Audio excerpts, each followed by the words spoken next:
Olá, você está assistindo a mais um programa Condomínio e Casa.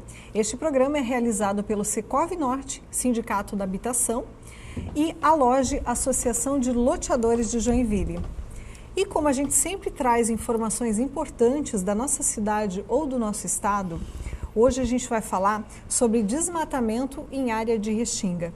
E para tirar todas as nossas dúvidas, hoje está conosco um convidado muito especial, que é o Marcelo Mauri da Cunha.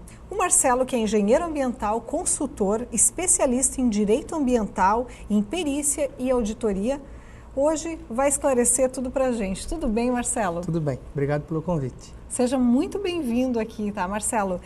Marcelo, você que é um especialista nesse assunto de direito ambiental, né, também engenheiro ambiental, então tem muito conhecimento nessa área. Marcelo, para a gente começar a falar sobre essa polêmica que está acontecendo, que hoje as pessoas não podem desmatar em área de Restinga, primeiro vamos esclarecer o que é realmente área de Restinga. Essa é uma dúvida muito peculiar. Profissionais do direito, da área pública, profissionais em geral têm dificuldade em conceituar Restinga. Restinga pode ser conceituada de duas formas, a forma de vegetação e na forma de geologia.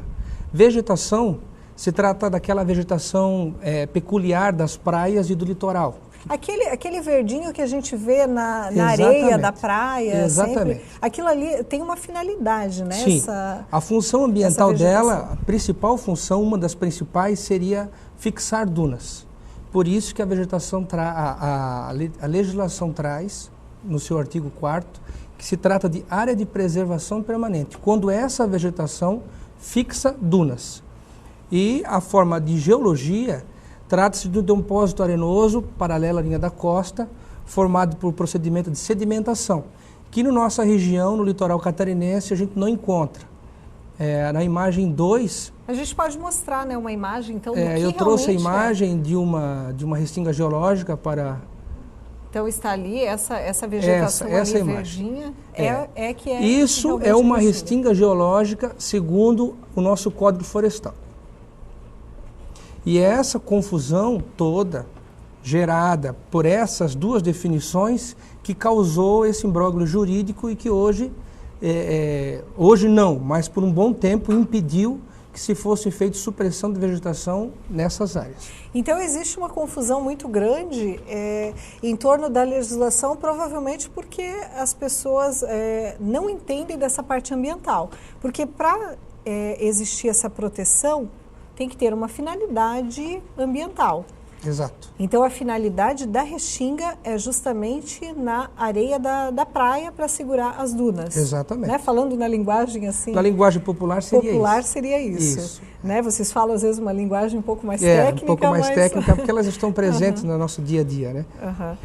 E Marcelo, então o Ministério Público, ele moveu uma ação civil, né, referente a isso, que trata do impedimento da supressão desse tipo de vegetação, né, no estado de Santa Catarina. Você pode falar um pouquinho mais sobre essa ação civil pública? O Ministério Público de Santa Catarina, através da promotoria de Florianópolis, ingressou com ação em abril de 2012, com obrigação da Fátima em se abster a conceder licenças ambientais para a supressão de vegetação de Restinga e com obrigação de fazer, quer dizer, de ampliar as áreas de preservação de Restinga para todo o território catarinense onde esteja presente esse tipo de vegetação especial.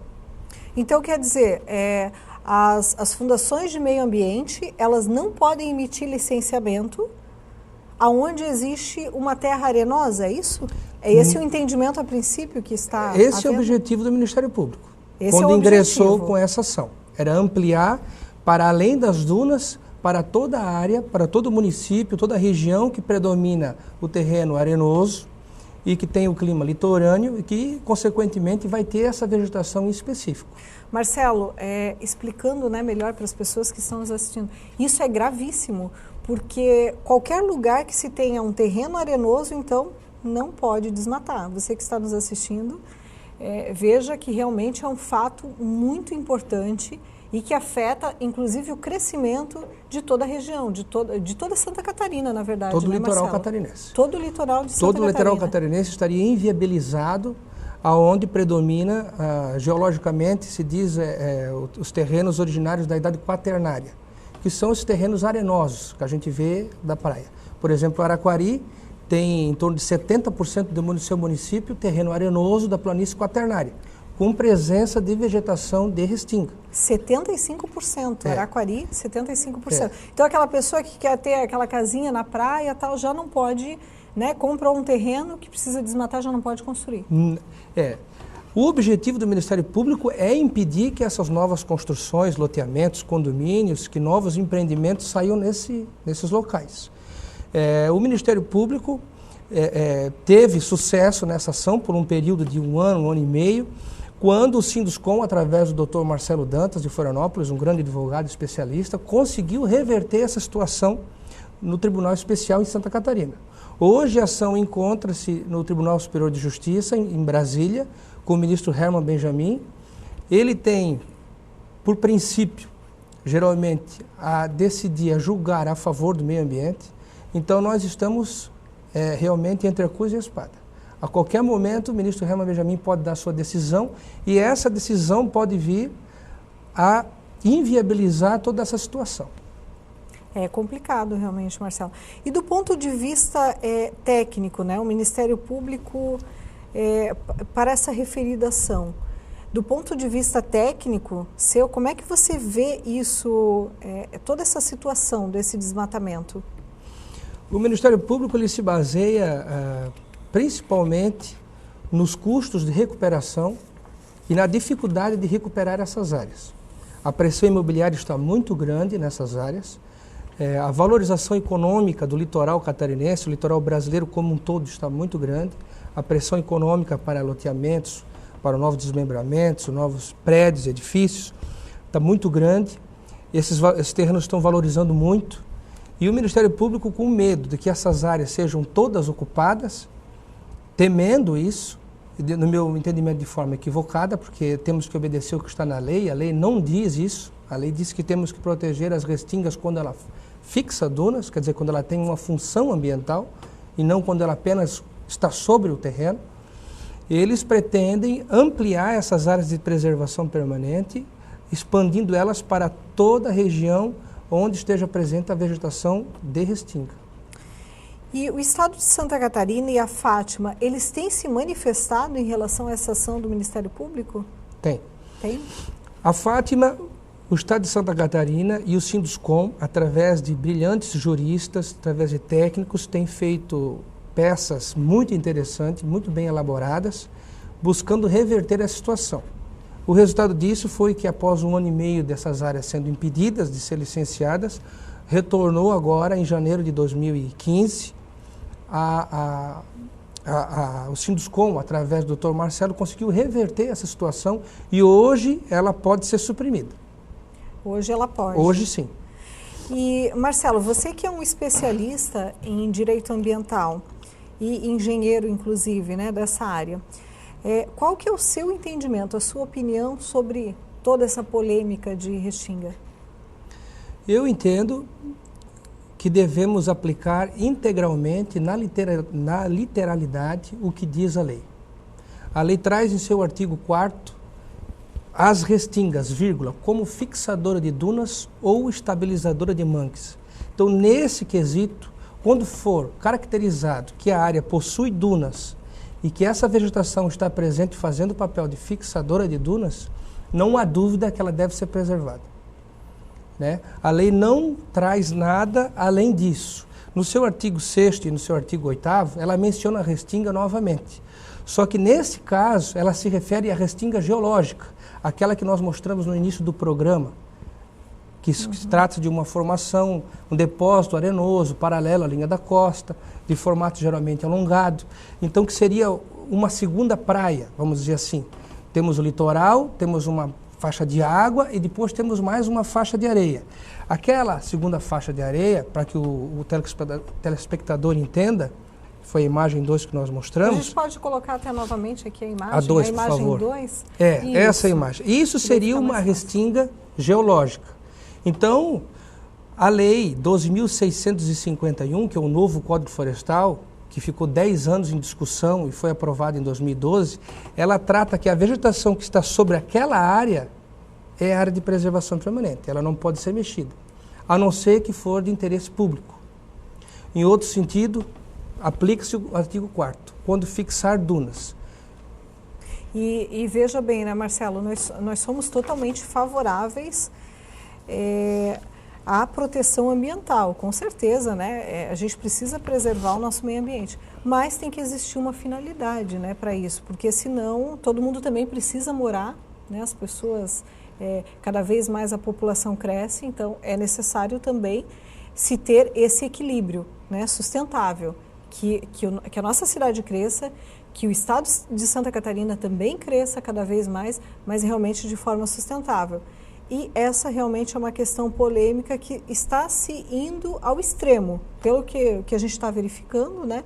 Pelo que eu entendi aqui até o momento, o que está acontecendo ainda é o extremo. E ao extremo realmente causa uma situação muito complicada para toda a população. E, Marcelo, supomos, né, que essa decisão judicial dessa ação civil, ela seja em desfavor do Estado. O que pode acontecer? Bom, se a Fátima for condenada e, vamos dizer assim, que em Brasília o ministro Herman Benjamin decida, como geralmente vem decidindo, a favor do meio ambiente, nós teremos um cenário caótico para o desenvolvimento e para a aplicação do direito ambiental. Digo isso por quê? Porque nós temos legislações, mecanismos legais que amparam a supressão de vegetação de restinga. Nós temos a Lei da Mata Atlântica, que traz no seu artigo 17, 30 e 31, como devemos proceder, quais são as medidas que devem ser tomadas para que a vegetação de restinga seja suprimida. Nós temos resoluções do CONAMA, como a 417 de 2009, que define como caracterizar os parâmetros da vegetação de restinga, para que ela se encaixe dentro daquela outra citada lei, 12.651, e que venha a ser suprimida. Se a vontade do legislador, quando fez a lei, quando redigiu essa lei, esse diploma legal, fosse impedir a supressão de vegetação de restinga em todos os lugares, ele jamais teria escrito a redação daquela forma. As restingas como fixadora de dunas. Ele teria dito, a vegetação de restinga, independente do local onde esteja, ficaria bem... Não teria o termo fixador de dunas. Não teria dúvida. Esse cenário vai causar o quê? Vai causar um pânico geral dentro das fundações de meio ambiente, tanto da Fátima quanto dos municípios. Porque o técnico vai pegar a legislação e vai tentar aplicá-la como foi redigida. E não vai conseguir.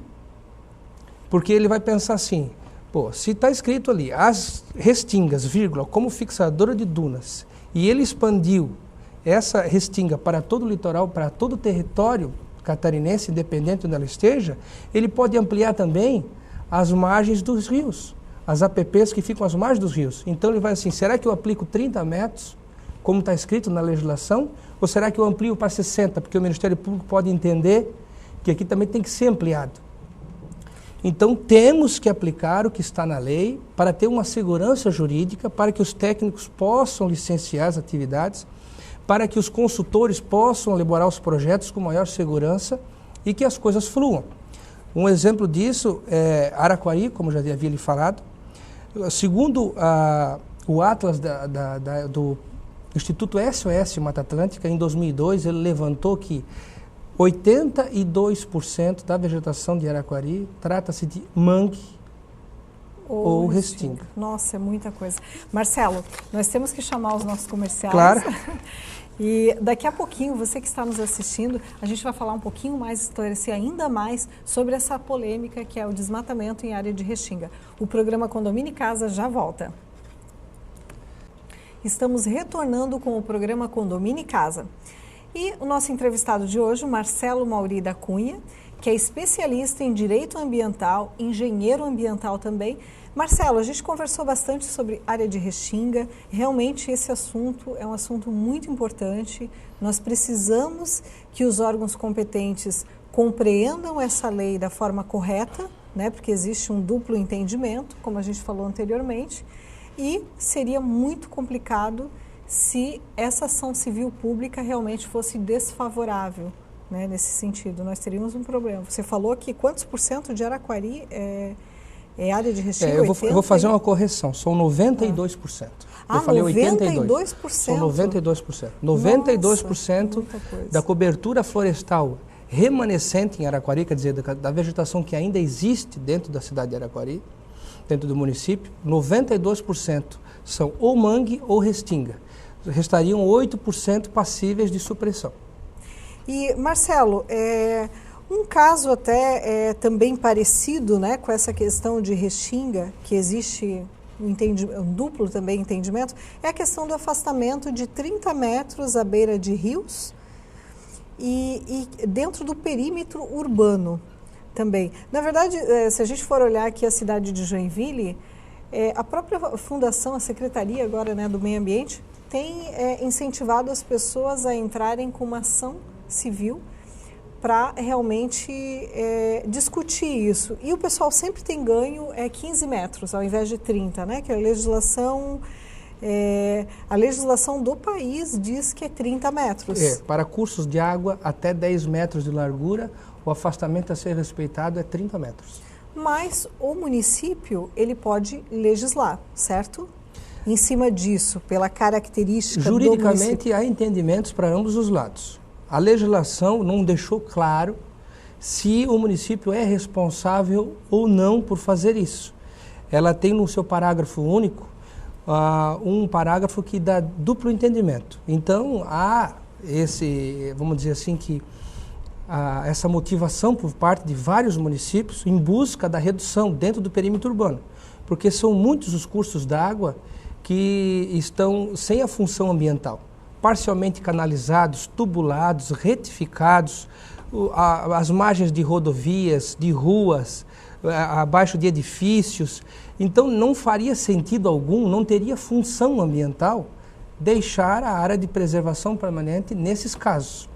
Eu entendo que em 2012, no auge da discussão do Código Florestal, quando os pecuaristas, quando as pessoas que são envolvidas com o agronegócio buscaram, junto aos legisladores, atender os seus anseios, que houve ali redução de área de preservação permanente, houve as áreas rurais consolidadas, o sindicato da construção civil deixou a desejar, não fez a pressão devida e o código voltou com a mesma redação anterior. Então todos esperávamos que a responsabilidade por legislar qual seria a melhor área de preservação a ser preservada dentro dos municípios, seria competência do município. No entanto, ele voltou com essa mesma lacuna e os municípios agora estão tentando na justiça buscar o direito de reduzir ou ampliar conforme o seu entendimento. Inclusive, em Joinville, a gente tem um problema muito grande, né? Porque Joinville ela é realmente cortada por várias nascentes, vários rios, né? Se a gente pegar um mapa e olhar por cima, né, da cidade, a gente vê que realmente seria muito complicado. Hoje, se fosse aplicar, Marcelo, me corrija se eu estiver enganada, mas ao pé da letra, até a Prefeitura Municipal não poderia estar onde está, a Câmara de Vereadores, né, o próprio Fórum de Joinville também, porque o Rio Cachoeira, ele tem, você falou até que depende da largura do rio, né? Sim. Para aplicar, pode ser 30 ou pode ser 50 pode metros? Pode ser mais, 50, ou até mais. 100, mais. E o Rio Cachoeira, a gente sabe que ele tem uma largura considerável, então ali seria o quê? Uns 50 metros? É provável, eu não me recordo qual exatamente a largura do rio e qual a APP que se aplicaria no Rio Cachoeira, mas eu acredito que estaria entre 50 e 100 metros. Então, várias empresas que estão ali há muitos anos seriam prejudicadas, estariam hoje considerando em área de preservação permanente. E outra lacuna que a lei deixou foi não trazer a área de preservação permanente consolidada em perímetro urbano. Mas Marcelo, assim, ó, dando um exemplo prático, né, que é o Rio Cachoeira, se fosse afastado realmente os 30 metros ou 50 que seja, né, do Rio Cachoeira, qual seria a função ambiental? Hoje o Rio Cachoeira estaria mais limpo? Hoje nenhuma. Era uma ação completamente inepta. Porque o problema do Rio Cachoeira não é esse, não é o problema do afastamento. Não. O problema é que a canalização de São esgoto, mais décadas de lançamento de esgoto in natura, sem qualquer tratamento no rio, que acabaram, vamos dizer assim, que matando, na linguagem popular, matando o rio. É um rio sem vida. Então, isso mostra, inclusive, a importância realmente do tratamento de esgoto dentro de uma cidade, porque Joinville ainda está muito aquém daquilo que deveria ser. Se eu não me engano, tem em torno de 60% ou 50% mais ou menos de esgoto tratado. Isso é muito pouco ainda, considerando toda a cidade, porque o restante é jogado esgoto de qualquer forma. Santa Catarina tem um dos piores índices do Brasil. Um dos piores do Brasil de tratamento de saneamento. De saneamento básico. Que isso sim resolveria o problema do rio, e não o afastamento. Só para ficar bem claro essa Nesse questão. caso, sim. Nesse caso, uma medida em conjunto, mas hoje é completamente inviável, economicamente e ambientalmente. Não haveria o menor sentido recuperar as margens do rio, demolir tudo, indenizar esse pessoal todo. Existem vias públicas consolidadas, então eu imagino que isso jamais irá acontecer. Mas, em outras situações, em casos, por exemplo, em que o rio vem parcialmente por um perímetro rural, vem serpenteando em área rural e adentra o perímetro urbano, e a partir do momento que ele adentra o perímetro urbano, ele começa a aplicar essa legislação. Só que ele lá dentro do perímetro urbano ele já foi retificado, já foi tubulado. Não dá para aplicar a mesma legislação que tu aplicaria lá como ele está na área rural. Então, no seu entendimento, seria diferente. Perímetro urbano não tem necessidade desse afastamento, mas rural, sim, existe uma finalidade de afastar 30 metros. Sim. Concordo que o município deveria ser responsável por legislar os recuos às margens dos rios dentro do perímetro urbano. E dentro do perímetro urbano, Marcelo, qual seria o afastamento que seria considerável? Você, mais ou menos assim, no seu entendimento. Fica difícil de dar uma resposta nesse momento, porque tudo depende das condições do rio, depende da inclinação, depende de onde esse rio está passando. Ele pode estar passando num vale como está passando numa área plana. Então tudo depende dessas situações. Mas eu acho que o órgão ambiental do município, com seus técnicos, deveriam ser responsáveis por fazer os estudos e tecnicamente avaliar e buscar quais seriam as melhores medidas, quais seriam os recuos para esses locais. Marcelo, eu gostaria muito de agradecer a sua presença aqui no programa Condomínio em Casa. Obrigada por esclarecer todas essas questões, e está sempre convidado quando tiver algum assunto importante como esse que nós conversamos hoje, que foi muito válido. As portas estão sempre abertas. Muito obrigado. E você que está nos assistindo, mande a sua sugestão para a gente através do e-mail aloge@tvdacidade ou secov@tvdacidade. Responda para a gente o que você gostaria, qual assunto que você gostaria que nós trouxéssemos aqui no programa Condomínio em Casa. E o programa Condomínio em Casa termina aqui. Eu espero você na próxima semana. Obrigada.